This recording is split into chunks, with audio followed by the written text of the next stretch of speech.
Bernard Blackmantle and Bob Transit pay a visit to the Chelt's privileges of a spy alarm at Cheltenham the rival, editors the setting of a great sunhow, to sink in popularity and respect a noble title in old flame poetical Jew disparate. By vinegar penmuriatic acid and attorney general's opinion on family propensities given without a fee. The Cheltenham dandy, or the man in the cloak. A sketch from the life-noble anecdote of the fox-hunting parson burying, alive at Berkeley Public Theatricals in private, a Michaelmas preachment. By an honest reviewer, a few words for ourselves the grand martial interesting story of a former M.C. Oh, I've been to countries rare, seen such sights, 'twould make you stare. That last chapter of yours, Blackmantle, on John Long and John Long's customers, will long remain a memorial of your scrutinizing qualifications, and, as I think, will prevent your taking your port, punch, pines, or soda water in Bond Street for some time to come, lest suspicion, which ever haunts the guilty mind, should in the course of conversation convict you. And then, my dear fellow, you would certainly go off pop like the last-mentioned article in the above reference to the luxuries of Long's Hotel. 224 Bravo, Bob Transit, said I. This comes mighty well from you, sir, my fittest Acades a bon chat bon rat, the fittest and audax satirists of the present times. And who, sir, dares to doubt our joint authority? Are we not the very spies o' the age? Joint monarchs of all we survey, our right there is none to dispute. From the throne to the thatched cottage, wherever there is character, there fly we, and, on the wings of merry humor, draw with pen and pencil a faithful portraiture of things as they are.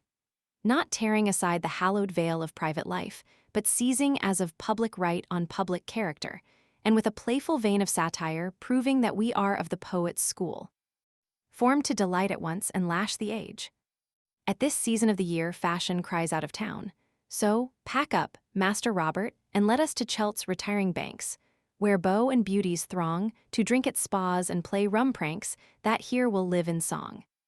What Cheltenham was is no business of ours. What it is, as regards its buildings, salubrious air, and saline springs, its walks, views, libraries, theater, and varieties, my friend Williams, whose shop at the corner of the assembly rooms is the grand lounge of the literati, will put the visitor into possession of for the very moderate sum of 5 shillings. But reader, if you would search deeper into society, and know something of the whim and character of the frequenters and residents of this fashionable place of public resort, you must consult the English spy, and trace in his pages and the accompanying plates of his friend Bob Transit the faithful likenesses of the scenes and persons who figure in the maze of fashion. 225 or attract attention by the notoriety of their amours, the eccentricity of their manners, or the publicity of their attachments to the ball or the billiard room, the card or the hazard table, the turf or the chase, for in all of these does Cheltenham abound. From the Cercle de la Basse to the Cercle de la Haute, from the nadir to the zenith, I know ye, and have it ye all ye busy, buzzing, merry, amorous groups of laughter-loving, ogling, ambling, gambling Cheltenham folk. A Cheels among ye taking notes, and faith, he'll print them. To spy out your characteristic follies, ye sons and daughters of pleasure, have we, Bernard Blackmantle and Robert Transit, Esquires, traveled down to Cheltenham to collect materials for an odd chapter of a very odd book, but one which has already established its fame by continued success, and, as I hope, owes much of its increasing prosperity to its characteristic good humor. So, without more preface, imagine a little dapper-looking fellow of about 5 feet something in altitude, attended by a tall, sharp-visaged gentleman in very spruce costume, parading up and down the High Street, Cheltenham lounging for a few minutes in Williams's library making very inquisitive remarks upon the passing singularities, and then the little man most impertinently whispering to his friend with the quixotic visage, "Book him, Bob," when out comes the notebook of both parties. And down goes somebody. Afterwards see them popping into this shop, and then into the other, spying and prying about, occasionally nodding perhaps to a London actor, who shines forth here a star of the first magnitude.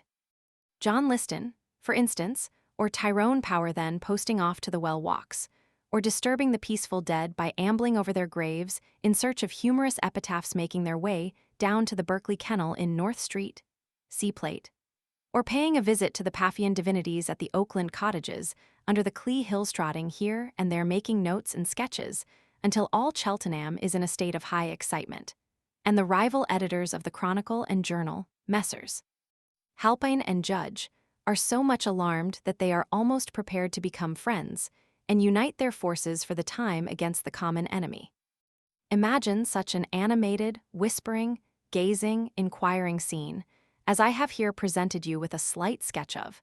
And, reader, you will be able to form some idea of the first appearance of the English spy and his friend the artist, among the ways and walks of merry Cheltenham.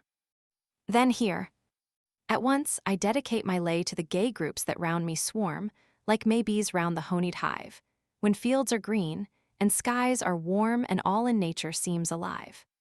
Time was, a certain amorous colonel carried everything here, and bore away the bell from all competitors. The hunt, the ball, the theatre, and the card party all owned his sovereign sway. Although it must be admitted that, in the latter amusement, he seldom or ever hazarded enough to disturb his financial recollections on the morrow. But time works wonders. Notoriety is of two complexions, and what may render a man a very agreeable companion to fox-hunters and frolicsome lordlings is not always the best calculated to recommend him in the eyes of the accomplished and the rigid in matters of moral propriety. But other equally celebrated and less worthy predilections have been trumpeted forth in courts and newspapers, until the fame of the colonel has spread itself through every grade of society, and, unlike that wreath which usually decks the gallant soldier's brow, a cypress chaplet binds the early gray and makes admonitory signal of the ill-spent past. The wrongs of an injured and confiding husband, whose fortunes, wrecked by the false seducer, have left him a prey to shattered ruin, yet live in the remembrance of some honest Cheltenham hearts. And although these may feel for the now abandoned object of his illicit passion, there are but few who, while they drop a tear of pity as she passes them daily in the street, do not invoke a nobler feeling of indignation upon the ruthless head of him who forged the shafts of misery, and pierced at one fell blow the hearts of husband, wife, and children. What father that has read Maria's hapless tale of woe, and marked the progress of deceptive vice, will hereafter hazard the reputation of his daughters by suffering them to mix in Cheltenham society with the branded seducer and his profligate associates? Gallantry, an unrestricted love of the fair sex, and a predilection for variety may all be indulged in this country to any extent, without betraying confidence on the one hand or innocence upon the other, without outraging decency or violating the established usages of society. While the profligate confines his sensual pleasures with such objects as I allude to within the walls of his harem, the moralist has no right to trespass upon his privacy. It is only when they are blazoned forth to public view, and daringly opposed to public scorn, that the lash of the satirist is essentially useful, if not in correcting, at least in exposing the systematic seducer, and putting the inexperienced and the virtuous on their guard against the practice of profligacy. It is the frequency and notoriety of such scenes that has at last alarmed the Chelts, who, fearing more for their suffering interests than for their suffering fellow creatures, begin to murmur rather loudly against the Berkeley Adonis, representing that the town itself suffers in respectability and increase of visitors, by its being known as the rendezvous of the bloods and blacks of Berkeley. The truth of this assertion may be gathered from the 228 following Jus d'Esprit, only one among 100 of such squibs that have been very freely circulated in Cheltenham and the neighborhood within the last year. News from Cheltenham. The season runs smartly in Cheltenham's town. The gossips are up, and the colonel is down. He has taken the place of the famous old gun 1 that exploded last year and created some fun. Were no lives then lost? Some say yes, and some no. The report even shook the old walls of Glasgow, too, and the bush was found out to be no safe retreat, for in love, as in war, you may chance to be beat, and a hell-shaming fellow can never be reckoned, whate'er he may publish, a capital second.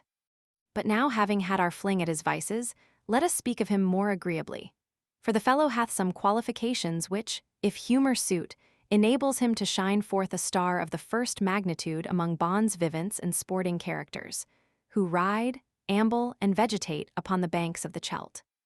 Such is his love of hunting, a pleasure in which he not only indulges himself, but enables others, his friends, to participate with him by keeping up a numerous stud of 30 well-trained horses, and a double pack of foxhounds, that no appropriate day may be lost, nor any opportunity missed, of pursuing the sports of the chase. This is as it should be, and smacks of that glorious spirit which animated his ancestors. Although the violence of his temper will sometimes break out even here, in the field, when some young and forward Nimrod, unable to restrain his fiery steed, o'ercaps the hounds or crosses the scent. As the Chelts are, or have been, greatly benefited by the hounds being kept alternately during the hunting months between. 1. A good morrow to you, Captain Gunn. 2. Miss Glasgow, divine perfection of antique virgin purity.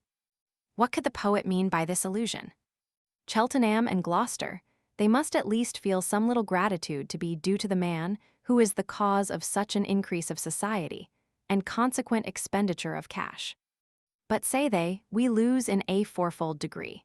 For the respectable portion of the fashionable visitants have of late cut us entirely, to save their sons and daughters from pollution and ruin, by association or the force of example. 'Tis not in the nature of the English spy rudely to draw aside the curtain even to expose the midnight revelries and debaucheries, of which he possesses some extraordinary anecdotes. Events which, if recorded here, would, in the language of the poet, give ample room and verge enough the characters of hell to trace, how through each circling year, on many a night, have Severn's waves re-echoed with affright the shrieks of maids through Berkeley's roofs that ring. But let these tales be told hereafter, as no doubt they will be, by the creatures who now pander to vice, when the satiated and the sullen chief sinks into decay, or cuts from his emaciated trunk the filthy excrescences which, like poisonous fungus, suck the sap of honor and of life. The colonel hath had many trials in this life, and much to break down a noble and a proud spirit. In earlier days, a question of birthright, while it cut off one entail, brought on another, which entailed a name, not the ancient gift of a monarch, but one still more ancient, and, according to Dodsley's chronology of the kings of England, the origin of British sovereignty itself a filius nullius, a title that left it open to the wearer to have established his own fame, and to have been the architect of a nobler fortune. 4. Who nobly acts may hold to scorn the man who is but nobly born. Had the colonel acted thus, there is little doubt but long ere this the kind heart of his majesty would have 230 warmed into graciousness, as he reflected upon the untoward circumstances, which removed from the eldest born of an ancient house the honors of its armorial bearings. The engrailed bar might have been erased from the shield, and the coronet of nobility have graced the elder brother, without invading the legal designation or claims of the legitimate younger. But I sing of a day that is gone and past, of a chance that is lost, and a die that's cast. And even now, while I am sermonizing on late events but too notorious, the busy hum of many voices buzzes a tale upon the ear that sickens with its unparalleled profligacy. But the English spy, the faithful historian of the present times, refuses to stain his pages by giving credit to, or recording, the imputed profligate connection. Adieu, Monsieur the Colonel. Fain would I have passed you by without this comment, but your association with the black spirits of the age 3 has placed you upon a pedestal, the proper mark for satire to shoot her barbed arrows at.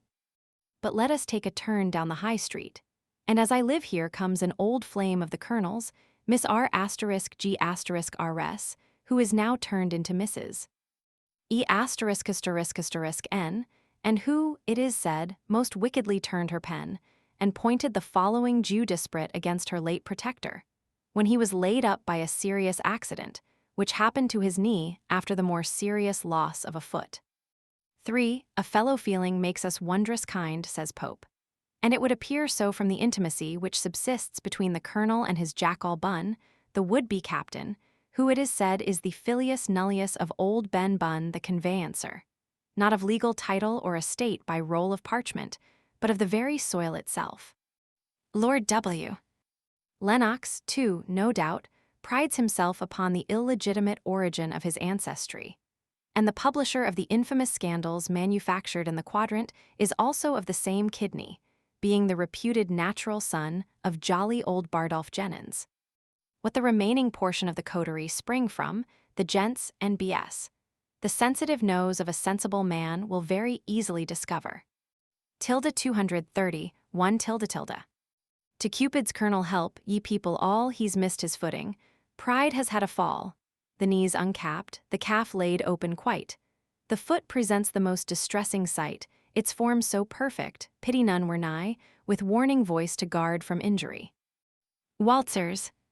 Your peerless partner view, the gallant gay Lothario quite perdu, sans foot to rest upon, his claims denied to take a berth by English noble's side. Let him to Cheltenham, 'tis not to go far, he's sure to find a Seaton Irish car. I am told, but I cannot discover the allusion myself, that Miss B*G*RS was prompted to this effusion of the satiric muse by the green-eyed monster, jealousy.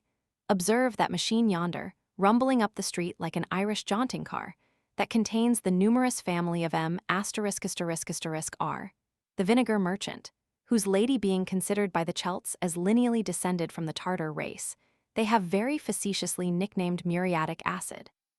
The mad wag with the sandy whiskers yonder, and somewhat pleasant-looking countenance, is a second-hand friend of the Colonel's. Mark how he is ogling the young thing in the milliner's shop through the window. His daily occupation, making assignations, and his nightly amusement, a new favorite. A story is told of his father, a highly respected legal character in the Emerald Isle, that, on being asked by a friend why his son had left the country, replied, "By Jassus, sir, it was high time. Sure I am there's enough of the family left behind." Is not his lady in a promising way, and both his female servants, and those of 2 or 3 of his friends, and are not both mine in a similar situation? Zounds, sir, if he had remained here much longer, there would not have been a single female in the whole country. However, good wine, they say, needs no bush. So I shall leave him unmarked by his family cognomen, lest this tilde 232 tilde tilde should be taken as a puff card of his capabilities, and thereby add to the list of his Cytherean exploits. In a late affair, when the Colonel was called out, but did not come, Sir Patrick beat about the bush for him very judiciously, and by great skill in diplomacy enabled his friend to come off second best. But here comes one who stands at odds with description, and attracts more notice in Cheltenham than even the Colonel, his companions, and all the metropolitan visitory put together. If I was to lend myself to the circulation of half the strange tales related of him by the Celts, I could fill a small-sized volume. But brevity is the soul of wit, and the eccentric Mackie, with all his peculiarities and strange fancies for midnight mastications, has a soul superior to the common herd, and a heart and hand, open as day, to melting charity. It is strange, passing strange, that one so rich and fond of society, and well descended withal, should choose thus to ape the ridiculous. A man, too, if report speaks truly, of no ordinary talents as a writer on finance, and an expounder of the solar system. Vanity. Vanity. What strange fantasies and eccentric fooleries dost thou sometimes fill the brain of the biped with, confining thy freaks, however, to that strange animal man. The countenance of our eccentric is placid and agreeable, and provided it was cleared of a load of snuff, which weighs down the upper lip, might be said to be, although in the CRO, the leaf highly intellectual.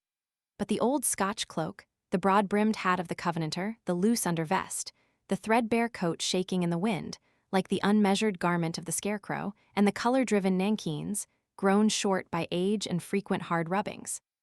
Then, too, the flowing locks of iron gray, straggling over the shoulders like the withered tendrils of a blighted vinal conspire, to arrest the attention of an inquisitive eye. Yet the Celts know but little tilde 233 tilde tilde about his history, beyond his being a man of good property, the proprietor of the Vittoria boarding house, inoffensive in manners, obliging in disposition, and intelligent in conversation. His great penchant is a midnight supper, stewed chicken and mushrooms, or any other choice and highly seasoned dish, to enjoy which in perfection, he hath a maiden sleeping at the foot of his bed ready to attend his commands, which, it is said, are communicated to her in a very singular way. No particle of speech being used to disturb the solemn silence of the night, but a long cane reaching downwards to the slumbering maid, by certain horizontal taps against her side. propelled forward by the hand of the craving gourmand, wakes her to action, and the banquet, piping hot from the stewpan, smokes upon the board, unlike a vision, sending up real and enchanting odoriferous perfumes beneath his olfactory organs. Extraordinary as this account may appear, it is, I believe, strictly true, and is the great feature of the eccentric's peculiarities, all the minor whims and fancies being of a subordinate and uninteresting nature. I shall conclude my notice of him by relating an action that would do honor to a king, and will excuse the eccentric with the world, although his follies were 10 times more remarkable. During the suspension of payments by one of the Cheltonian banks, and when all the poorer class of mechanics and laborers were in a most piteous situation from the unprecedented number of £1 provincial notes, then in circulation, Mr. Mackey, to his eternal honor be it related, and without the remotest interest in the bank, stepped nobly forward, unsolicited and unsupported, gave to all the poor people who held the £1 notes the full value for them, reserving to himself only the chance of the dividend. Ye Berkeleys, Dussies, Lennoxes, Cravens, Hammonds, Bushes, Molyneuxes, and Coventrys, and all the long list of Cheltenham gay. 234 show me an action like this ye have done a spirit so noble. When did you display? Do you see that rosy gilled fellow coming this way, with a hunting whip in his hand? In costume, more like a country horse-dealer than a country clergyman. Yet such he was, until the bishop of the diocese removed the clerical encumbrance of the cassock, to give the wearer freer license to indulge his vein for hunting, coursing, cockfighting, and the unrestricted pleasures of the table and the bottle. A good story is told of him and his friend, the colonel, who, having invited some unsophisticated farmer to partake of the festivities of the castle, laid him low with strong potations of black strap, and in that state had him carried forth to the stable-yard, where he was immured up to his neck in warm horse-dung, the pious ex-chaplain reading the burial service over him in presence of the surviving members of the hunt. "Who the deuce is that pleasant-looking fellow," said Bob, "who appears to give and gain the quid pro quo from every body that passes him?" "That, my dear fellow, is the grand marshal of all the merry meetings here, and a very gentlemanly, jovial, and witty fellow. Just such a man as should fill the office of master of the ceremonies, having both seen and experienced enough of the world to know how to estimate character almost at a first interview. He is highly and deservedly respected. There is a very affecting anecdote in circulation respecting his predecessor, the detail of which I much regret that I have lost. But the spirit of the affair was too strongly imprinted upon my memory to be easily obliterated. He had, it appears, loved a beauteous girl in early life and met with a reciprocal return, but the stern mandate of parental authority prevented their union. The lover, almost broken-hearted, sought a distant clime, and after years of peril returned to England, bringing with him a wife. The match had been 1,235 of interest, and they are seldom those of domestic bliss. It proved so here he became dissipated, and squandered away the property he had possessed himself of by marriage. In this situation, he collected together the wreck of his fortunes, and retired to Cheltenham, where his amiable qualities and gentlemanly conduct endeared him to a large circle of acquaintance, and in the end, he was induced to accept the situation of master of the ceremonies. Time rolled on, and his former partner being dead, he was, from his volatile and thoughtless disposition, again plunged in difficulties, and imprisoned for debt. The circumstance became known to her at whose shrine in early life he had vowed eternal devotion. With a still fond recollection of him, who alone had ever shared her heart, she hastened to the spot, and, being now a wealthy spinster, paid all his debts and released him from durance. Gratitude and love both pointed out the course for the obliged M.C. to pursue, but, alas, there is nothing certain in the anticipations of complete happiness in this life. The lady fell suddenly sick, and died on the very day they were to have been married, leaving him sole executor of her property. The calamitous event made such a deep impression upon a feeling mind, already shaken by trouble and disease, that finding his prospects of bliss again blighted without a chance of recovery, he fell into a state of despondency, and was, within a week, laid a corpse by the side of his first love. At the post office purposely placed out of the way by the sagacious Chelts to give strangers the trouble of making inquiries, I received the following whim from the same witty pen who wrote me, anonymously, an inauguration ode to commence my second volume with. "Who is this whimsical spirit in the clouds?" said Bob. "Aye, lad," I retorted.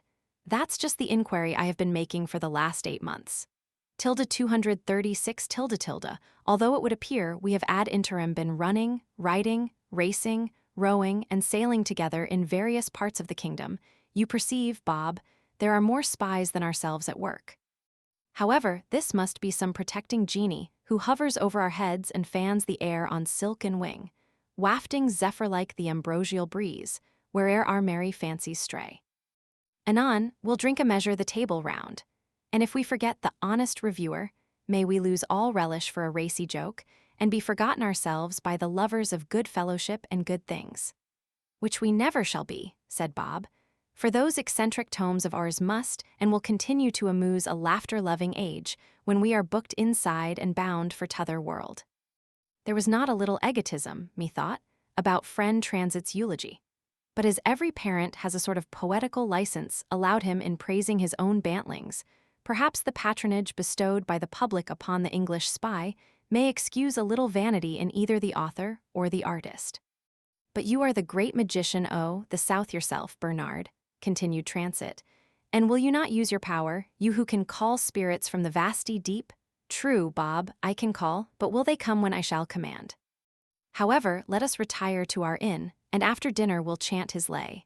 And if he dances not to the music of his own metre, then hath he no true inspiration in him, and is a poet without vanity, a vara avis who delighteth not in receiving the reward of merit. So on, old fellow, to our quarters, where we will carve the goose and quaff the wine, and wish our sprite were here to dine, we'd give him hearty cheer, a welcome such as hand and heart to kindred spirits should impart, where friendship reigns sincere. Tilde 237 tilde tilde, we would punish him for sending his odes to us, without sending his family cognomen therewith. Have we not done him immortal honor, placed him in front of our second volume like a golden dedication, and what is more, selected him from many a pleasant whim, to stand by our side, the only associate who can claim one line engrafted on to the never-ending fame of the English spy, but to the preachment. Let us have another taste of his quality. A second ode to Bernard Blackmantle, ESQ. Or a Michaelmas Day preachment. By an honest reviewer. Eitrumk vocabo, ancient classics. "'Tis a lucky day, boy, and we'll do goods on't, winter's tale. Ours is the sky where at what fowl we please our hawks shall fly. Anon. Aye, here I come once more, great sir, out of pure love to minister some golden truths to thee. Faustus ye are not, nor Frankenstein, yet, being up to trap, I ween you'll need a sprite like me. Eve watched you closely, my young squire, since at Val. Too, I cooled the ire that left a little stain, and therefore wonder not, sweet spy, since both of us at follies fly, your Tonson comes again." Tilde 238 tilde tilde. This is the day of Michaelmas. Many would say, "I let that pass as a forgotten thing." Not so with us, our rent we pay, and do we not, on quarter day, our taxes to the king? Since then, our withers are unwrung, and we need wish no blistered tongue to creditors and duns, let's carve the goose, and quaff the wine, and toast September 29, nor mark how fast time runs. We've cloned the same, that is, we've quaffed, and sung, and danced, and drunk, and laughed when we were half seas over. I don't mean tipsy, bless you, no. But when we passed, like dart from bow, cows' roads on board the Rover. So pipe all hands, for though no gale from sea-washed shores distend our sail, we'll man a vessel here. This room's our ship, this wine's our tide, and the good friends we sit beside, the messmates of our cheer. Aye, this looks well. Now till the glass to king, to country, and our lass, and all of pluck and feather, that done around, and nothing loth, since we are learned Thebans both. We'll have some talk together. You've been to Cheltenham, I find, and zounds. You really ride the wind to Bath and Worcester too, to Southton and the Isle of Wight, as if increase of appetite with every new dish grew. Tilde 239. But it was really infra dig.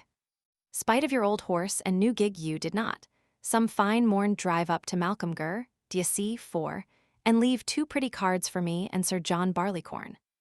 We would have been your chorus, sir, or, an you pleased, your trumpeter and lioned you about, have shown you every pretty girl, and every nouvelle quadrille twirl, and every crowded rout. At 8:00 morns have called you down, what would they say of that in town? To swallow pump-room water, at 8:00 nights have called you up, our grandams used just then to sup, to gin the dinner slaughter. Have whisked you o'er to Colonel B's, or drove you up to Captain P's, Don's unto Cheltenham steady. But I forget the world, good lack, have played enough with such a pack of great court cards already. 4 Malcolm Gur, one of the very prettiest of the many pretty newly erected mansions that give a character to the environs of Cheltenham. To its proprietor do I owe much for hospitality. A merrier man, withal, dwells not in my remembrance. He is of your first-rate whist players, though he rarely now joins in the game. As the chaplain of the County Lodge of F.M., he is much distinguished, and at the dinners of the friendly brothers which are luxurious indeed, and all for the immortal memory of William, king of that name, and whose portrait ornaments their reading room who better than he can set the table in a roar. 240 have set you down at £10 whist with AY, and the O Fate list 5 turning your nights to days, or, somewhat wiser, bid you mix where less expensive are odd tricks, and where friend RN plays, 6. Have made you try a double trade. By clapping you in masquerade, to John at fancy balls, you would have seen some merry sights on 2 or 3 particular nights in good Miss Hall's. 7. You could have gone as Harlequin, or clad yourself in Zamiel's skin, your tending spirits we, or peeping Tom may be more apt, since all are in your record clapped we send to Coventry. 5 Colonel AY, certainly though first whist player of the rooms. If he ever drilled a company of raw recruits half as well as he manages a handful of bad cards, he must have been the very admirable Crichton of soldiership. 6 Mr. RN, a facetious and good-humored son of Aaron, true as clockwork to the board of green cloth, though he has been an age making a fortune from it. 7 Among the most fashionable amusements of Cheltenham are the fancy balls, given by 2 or 3 of the principal sojourners in that place, of card-playing, scandal, Freemasonry, and hot water. God knows how many are in the latter ingredient. The most splendid I recollect was given by Colonel, or rather Miss, whose protégé he married, touching which alliance there is a story of some interest and much romance. Of that, as Pierce Egan says very wittily in every critique, of that anon. There certainly was some fun and humor displayed by a few of the characters on the particular evening I mention. The 2 best performers were a reverend gentleman as one of Russell's wagoners, inimitably portrayed, and Captain B. A. not the author of today, but his brother as an Indian prince.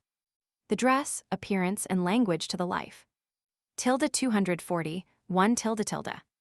Yet still you've shown us, my smart beau, things that we should and should not know, vied the Oakland cots.